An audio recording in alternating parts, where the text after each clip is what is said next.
I think what else we should do, like I don't, as Mr. Lakshmi said, like it's not a noise, but I'll tell you before I get to the 2 points, I'll tell you one downside if it becomes too much noise, and there's a real example in Microsoft we did, I own also the campus recruiting.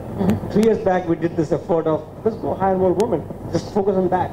And I think we made the mistake that we announced it, that is a woman only hiring. And I think that was a bad, it was a good learning, but bad mistake, in the sense that when they came in, their perception was, oh, you hired me just because I'm a woman. Oh my God. Just like, oh, that's something that you just take away the confidence from that set of 15 employees that we hired forever. And we really had to work on that to make sure that, hey, it's not the case. We'll never lower the bar. And that's the risk we have. We should just be careful. But that said, I don't think we should change the thrust or the momentum that this has picked up. So what else? So besides the momentum of the talking, I think the other thing we should do is, as one of my experience in the last 5 years or 7 years coming to India is just building a big team and world-class team, because we hire the best in the world besides Facebook. They learn from us later, but but we hired the best, and I couldn't resist that. But what we have learned is to make sure that people actually stick around and actually aspire. You need to have role models. Till we did not have good role models for like many years, a lot of people would go to US because they'll say, well, I'm a dev, will I really become a partner here in India? And until you get to have those few people that they can role model, you'll have this problem. Same with women. I think as a society, as a corporations, we have to create some of the role models at each level so that other women can actually stick around. I think that's one thing that we should do beyond talking and at the corporate level. At a personal level, my two little feedback would be, or like learning would be, you have to develop confidence to talk and raise your hand. And I think there's a lot of time, the confidence, you lose confidence because you are the worst critic of your own idea. And that's not true for women, for men too, right? So you have to just remember one fact, that you are there because you have a unique idea. It's good or bad is not your problem, not you to solve, to judge that. You always bring a unique idea, men or women, especially with women, because there are very few in the corporate world. You have to say it because you are bringing it. So that will give you the confidence why to say it. Now the next step to saying it is that you don't get the chance because there is all this type A personality around and they will always jump in and talk. The one trick I would say, as I think our colleague said, is just raise your hand first. You'll be surprised how many people will give you the chance. And if they don't give the chance, just get up. And I can guarantee you people will stop and listen to you. So just you have to develop what works for you, but actually have these two things. Develop the confidence, and because you're unique, that is the confidence point, and then just raise your hand and speak it. And I'll say the last thing I'll say is that the negotiation thing, you'll be surprised, and this was taught when I was still like young and in Microsoft. We only had 2 execs was more than 40. This is 1993. Only 2 execs, and one of the execs taught us, you have to ask just one question. Why does it cost this much?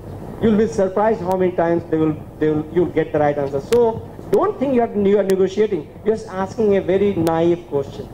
Why can't I get more? When do I get my promotion? Why can't I get that role? Just ask that question. You'll be surprised how many times you will actually, more than 50% it will actually be positive. A lot of time we lose the opportunity because we never asked. And that's the worst thing you can do. Yes, ma'am. I noticed that 1, 2, 3, 4 women sitting there, 2 men, you are outnumbered. But India is a very repressed society, or rather has been, and we're slowly trying to rise above that. Right?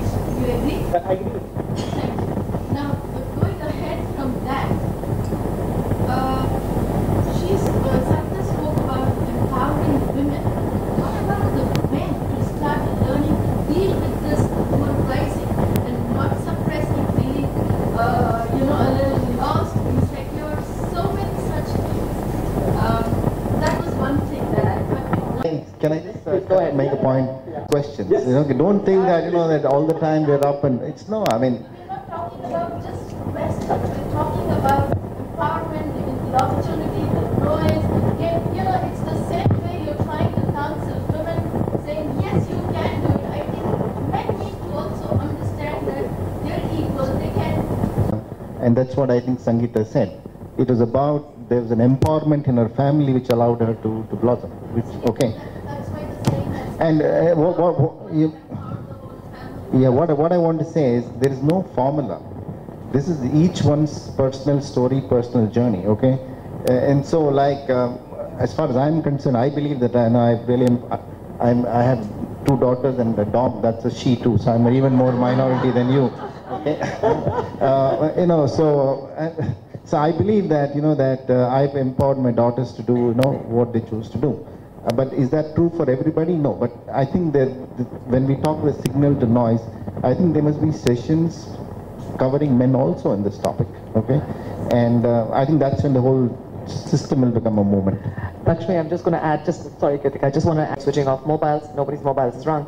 But the other hygiene announcement that we have to, as reasonably enlightened, articulate, intelligent women, also understand that men are our natural partners. This is a very difficult time for men, this particular time, while they're coping with completely different social and corporate structures at work. And one of the reasons why I said noise is they see very successful women at work and they can't understand why more stuff is happening. So the noise comes from there, the noise comes from other successful women. When I say noise, I mean the noise, the perception of noise. But the moment, and this I say with great appreciation, and I'm not trying to sort of suck up or sound, ultra sweet or anything like that. But I think in the recognition of males as your partner in this journey, the collaboration is more important than the confrontation. And one of the sessions that we did, and Sapna, who's our executive director for the Indo-American, would remember this. We did a session about 2 years ago called The King of Queens. And this was a session actually initiated by Vinita Bali, who said, why are we talking? Why are we preaching to the choir? Here we are, a bunch of wonderful women who all, when you say something, they're just nodding so aggressively because we heard that, we know kind of thing. Yeah, why aren't we talking to the men? So we did that. And it was amazing, the kind of responses, sometimes the kind of insecurity that was there, sometimes a great amount of wanting to do much but not realizing whether they were being patronizing or being, overpowering. It was a very interesting session. And I think I came away with more inputs from that session than I have in my entire life. And mine is a very equal household. We've got an equal division of men and women.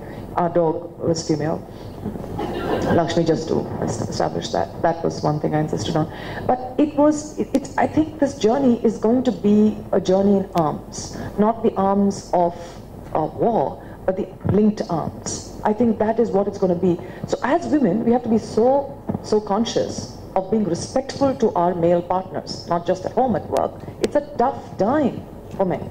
So the moment and you didn't do this, I'm just saying, I'm taking off from what you said. The moment the male bashing starts, it's crazy. Men need also to understand, what do we need to do? I've had sessions where men come up to us and say, I have these 2 things happening, help me cope. It's hard, believe me. For a woman to do that, it's hard. For a man, particularly, a little more hard, perhaps. So there's learnings which are happening, and I can tell you, this discussion would not have happened 10 years ago, right? There were clear polarities. You were here, we were there. We are trying to help you, and we hope you will succeed. I mean, that's where we came from. And we were very saying that the most important career decision you can make is a partner that you choose. And again, this applies to men and women. I know like 2 people from Facebook here who have brought their fiancés/spouses from Bangalore to Hyderabad, which I know is a big deal. But again, I mean, that would not, and I moved from Bangalore again to Hyderabad here, and it would not have happened without the support of our spouses, and vice versa too, right? So again, the most important career decision might not be the job that you take, but really that the partner that you choose applies to both men and women. To Bill of Priya's point, it is a hard time for men in terms of like, today if I were to say I'm going to stop working and I'm going to take care of my 2 children, they'll say, oh, what a loss to corporate society, hopefully, or say, okay, good thing. But no one is going to, like, from a societal perspective, say, oh, why is she not working? Whereas, how easy do we make it for the men in our society to make the same choices? And how much pressure do we put on literally them being seen as a breadwinner for the family? So I think we need to think about, back to the societal nature of things, is how is it that we make it, just as easy for them to want to say that I want to stay home with my children and, take care of them. And the third thing is about the corporate environment and what is the message that we pass. At Facebook, certainly, when we do events that are about diversity, we think about what are the key strengths. Also went to UT Austin, Texas with me. She also worked at Microsoft, and she actually quit after her second daughter was born, maybe after 1 year. And the main learning, I think, is in the last 10 years, but you'll see that the 2 years that you have to maybe raise your younger kid or something, and that time it's okay to slow down your career. And if you walk into that state knowing you'll slow down, you'll not feel bad. But if you don't think it through, then feel you're thrust in that situation, and you'll feel as a victim every day, and life will be pain. And it's not only for women, but it's for men. I came to India, I was in US for 15 years, I was doing super good there, but when I came, the team in India was smaller than the team I was managing. And it actually slowed down my career too. And I think that's okay, because that was the choice I made. Because I feel that's a very fulfilling experience, because if you ask Rekha, did you really make a sacrifice? She would say no, because she doesn't feel that, given the two daughters are now in teenage and they're good young adults, and see what happens. And it was an experiment. And she did that actually. She said, I'm going to leave at 3. If you want to meet me, you meet me by 3 o'clock. What happened? Real story, this is not made up story. Maybe after some time I met her and she felt, oh, nobody is really complaining about it. I was drawing with my colleagues was that, think of your career as many tracks. The very fast track, the medium track, and the slow track. In the 20 years, you'll go from the fast track to slow track. And you'll go back from slow to medium and medium to fast. And that happens for men and women both. But if you think in that metaphor, you'll not get frustrated. I think that's where men has to help, helping women go from fast track to slow track and then bring them back. Choices. You're talking about choices. Yeah. Actually,